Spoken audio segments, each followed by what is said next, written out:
since she keeps having it reported and removed, I want to put a disclaimer up. Everything that I'm going to talk about is public record. This can be researched and found online. I am not displaying anybody's personal information that is not already accessible to the general public. With that being said, up above me you will see the name Matthew Miller. This is the current Vinton County Assistant Prosecutor's husband, Matthew Miller. This was back in 2006. He was charged, as you can see, on public record, with vehicular manslaughter. This means that somebody was killed. This is not an assumption. This is a statement of fact. What I'm going to do first is, I'm going to show you the court docket. Then I'm going to discuss it and start linking some of this stuff together and piecing it together. Because it starts forming a clear picture of how this entire thing was covered up and brushed under the rug so that Amanda could advance her political career and also to keep her husband out of trouble. And why would she do this? Well, anybody that's aspiring to be a prosecutor or somebody in a position of power that ends up having to be elected by the general public can't be having somebody that they're married to kill somebody. And when you're dealing with small towns, especially in Ohio, this is the type of thing that you typically have happen. This is just how it operates. But of course, we've been trained for so long to believe that everything that comes out of our elected officials' mouths and the agencies that are assigned to protect us, we are supposed to believe. And that's just not true. Here, you will see what he was ended up sentencing to. As you can see, 90 days in jail. 80 of those was suspended, 10 days with work release, work off. And that, in of itself, is an entirely other insane situation. But as you can see, with all of this, he was sentenced, like I said, to the 90-day jail term, 6 points on the license, from 2006, from 12/6/06 to 12/6/08. Now, the disturbing part is, he never even covered that entire time. Here we have, some more of the docket showing how he got his driving privileges back fairly quickly, that he completed the inmate work program.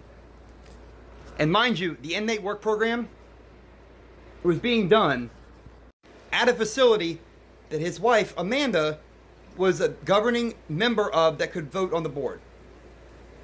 Let that sink in. Also, one of the most disturbing aspects is, as you can see here in the highlighted area, part of his bond was to donate to the Keith Mann Fund at the local bank to pay off his bond and fines.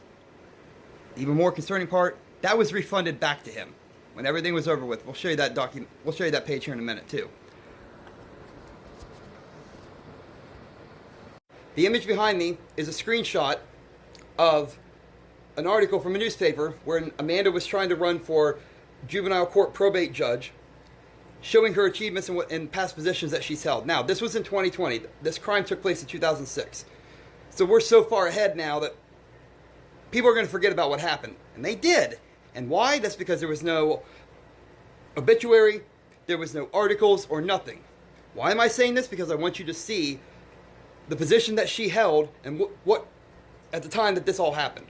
And as you can see, at the time that this happened, she was the Assistant Tuscarawas County Public Defender, 2005 to 2009.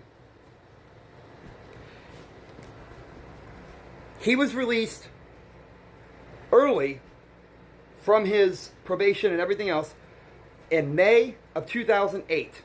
Now, if we go back and look at the image I just showed you, she became the Tuscarawas County Juvenile Prosecutor and Assistant County Prosecutor in 2009, which means that would have started in January. A mere almost 6 months from when he got released off of the program. I mean, really? I mean, we're not talking about some, simple mistake or something. This man was charged with vehicular manslaughter. That is a murder. No matter how you put it. Even though it said M2 on the docket, if you go back and look, that's still murder. And it was clearly serious, or the efforts that they went to prevent this from being put out in public would never have happened. You cannot find anything on this online. There was no article on the accident. There was no article on him. Nothing. As you can see here behind me, this is the search results when you type it in. And this is what I was getting every time I typed it in. I even used ChatGPT, Gemini, and Grok to look it up and help me do a wide search of the internet.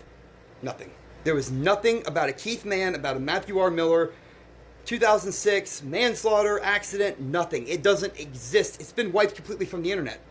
The only way I was able to piece all of this part together is this. The obituary from when his wife died almost 10 years later, briefly mentioning her husband. She married the love of her life, Keith Mann, on June 7th, 1974, preceded her in death on June 15th, 2006. And that's how I was able to piece it together, because this full-blown article here on her obituary, it says, Dover, Ohio, June 15th, 2006. Now, if we go back and look at the docket, this docket, you will see when the case was officially filed with the court. August 10th, 2006. What is that, about 2.5, 3 weeks later? Yeah. And how else am I positive that this is who this is? Well, this. If we go here back to the docket and look where he was required to pay his bond into the Keith Mann Fund, see how Keith Mann is outlined? Yeah. I mean, that's pretty self-explanatory, isn't it? So stick around for part 2. I've got more of that connective tissue bringing this all together. And I hope I didn't violate anything this time. Okay, I didn't make fun of anybody. I didn't criticize anybody. Yeah, I think I got it.